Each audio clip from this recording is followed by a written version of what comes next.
Hello everyone, welcome to back my channel. I hope everyone is having a wonderful day. Before starting the video, please go ahead and hit the subscribe button and give this video a thumbs up.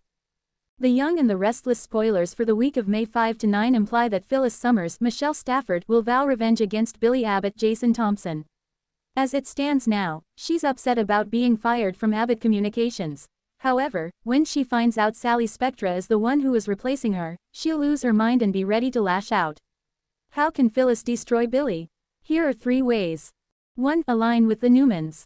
As much as Phyllis can't stand the Newmans, she could easily turn to Victor Newman, Eric Braeden, or Adam Newman, Mark Grossman, asking for a job in exchange for Abbott Communications intel, or any information she has on Billy.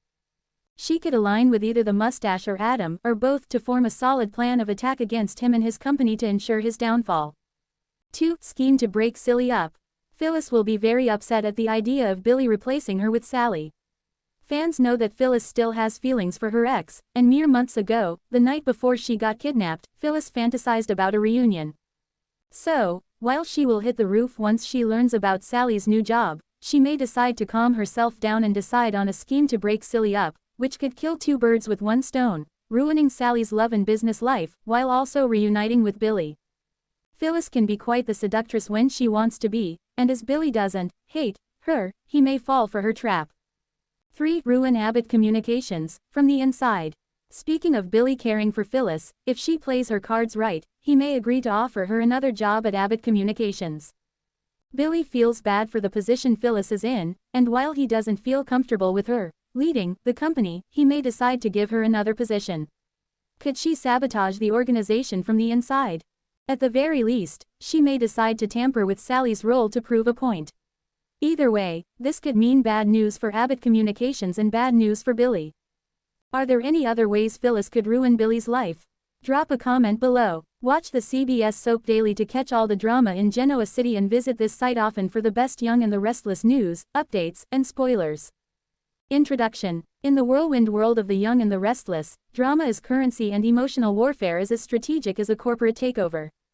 No character embodies this combustible blend of passion, manipulation, and vengeance quite like Phyllis Summers. Her track record reads like a masterclass in seduction, sabotage, and psychological chess. While Billy Abbott is no stranger to chaos, his proximity to Phyllis has always spelled trouble, and this time, it may be his ultimate undoing. As Genoa City teeters on the edge of its next scandal, Phyllis holds the match, and Billy, as ever, dances too close to the flame. Here are the 3 ways Phyllis will end up destroying Billy, not just emotionally, but in every sphere of his complicated, addictive life. 1. Emotional manipulation. Twisting love into leverage. Billy Abbott's Achilles heel has always been his heart. For all his swagger and cocky bravado, Billy craves love, validation, and someone who sees the wounded child beneath the charming rebel. Phyllis knows this. She has loved him, hated him, and most dangerously, pitied him. Their history is messy. Affairs born out of vengeance, passion used as a weapon, and betrayal wrapped in kisses. But this time, Phyllis isn't interested in reconciliation or passion. She's interested in power.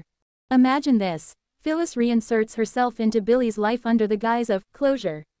Maybe they reconnect over shared concerns for summer or a failed Abbott marketing campaign that Phyllis offers to fix. At first, it's light flirting, the usual Phyllis brand of high-heeled temptation and smirking innuendo. Billy, ever the gambler, sees it as a harmless game. But Phyllis is playing poker with loaded dice. As Billy lets his guard down, sharing vulnerabilities about his relationship with Chelsea or Lily, expressing doubts about his purpose, Phyllis listens. Not out of compassion, but calculation. Each confession is another brick she pulls from the foundation of his confidence. Then comes the twist. Phyllis pretends she wants him back, seduces him into betraying his current partner again, and the moment he falls for it, she exposes the affair, not out of heartbreak but as a strategic strike. She ensures Lily walks away for good. She ensures Chelsea loses all trust in him. And Billy, once again, finds himself alone, spiraling, with only Phyllis's laughter echoing in the wreckage.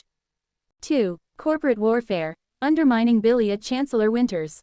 Phyllis doesn't always need to wear red to spill blood in the boardroom.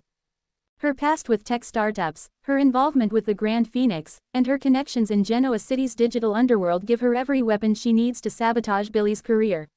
And the battleground, Chancellor Winters. Billy, always slightly the outsider in corporate settings, has finally found some balance working with Devin and Lily, or so he thinks. But Phyllis, ever observant, notes his insecurities. She whispers suggestions, offers helpful advice to other executives, and slowly begins feeding bad information through anonymous channels. A leaked presentation, a false data breach, a misinterpreted internal memo. Phyllis crafts a trail that makes it look like Billy is either grossly incompetent or actively sabotaging the company. Devin grows suspicious. Lily, already emotionally distant due to Phyllis's earlier emotional trap, backs away from defending him. Board members start asking questions. Suddenly, Billy is being sidelined. Meetings happen without him. Projects are reassigned. Phyllis, of course, plays the innocent. Maybe she even discovers one of the key mistakes and gets applauded for her vigilance. By the time Billy realizes what's happening, the damage is done. He's ousted, humiliated, and publicly disgraced, a man who couldn't keep his personal demons or professional affairs in order. And the worst part, Phyllis doesn't even need to raise her voice. She wins with a smile. 3. The nuclear option, turning the Abbotts against him. Billy's relationship with his family is as complicated as his relationship with temptation. The Abbotts, especially Jack, have always been both his safety net and his sternest critics. For every time Jack has pulled Billy out of a mess, there's another moment where trust was strained to breaking. Phyllis knows this, and she knows Jack all too well. This is where Phyllis gets diabolical. She starts a new alliance with Jack, built on maturity and the pretense of closure. She might even hint at regrets, painting Billy as the one who couldn't move on, who sabotaged every good thing. Jack, ever the pragmatist, begins to believe her. After all, Billy has backslid, he has betrayed, and maybe Phyllis has changed. Then Phyllis drops a bombshell. She suggests Billy may be struggling with gambling again, even if he's not. She plants rumors. An envelope full of casino receipts. An anonymous tip to Jack about Billy being seen with shady figures. Maybe she even stages a scene, sets Billy up to be photographed outside a gambling establishment. She ensures the image reaches the press and, more importantly, Jack. Jack confronts him, hurt and furious. Billy denies it, but with his history, it sounds hollow. Ashley, Kyle, even Tracy, they begin to distance themselves. Suddenly, Billy isn't welcome at Abbott events. He's quietly pushed out of family decisions. He becomes the black sheep again, not for what he's done, but what Phyllis has made it look like he's done. In this final phase, Billy loses not just his lovers or his job, but his identity. Stripped of love, career, and family, he stands alone, unsure if he was ever truly loved or just another pawn in Phyllis's never-ending game of retribution. Conclusion. The master of controlled chaos. Phyllis Summers doesn't destroy people with brute force. She destroys them by handing them the rope and letting them hang themselves, often with her fingerprints nowhere in sight. Billy, for all his charm and resilience, is a man of weakness, and Phyllis is a woman who knows exactly how to weaponize weakness. In the end, the tragedy isn't just that Billy is destroyed. It's that he never saw it coming. He mistook Phyllis's smile for affection, her attention for redemption. But Phyllis isn't in the business of forgiveness. She's in the business of power, and Billy Abbott, sadly, is just her latest conquest. Thanks for watching this video and please subscribe our Update World 24 YouTube channel for more update news.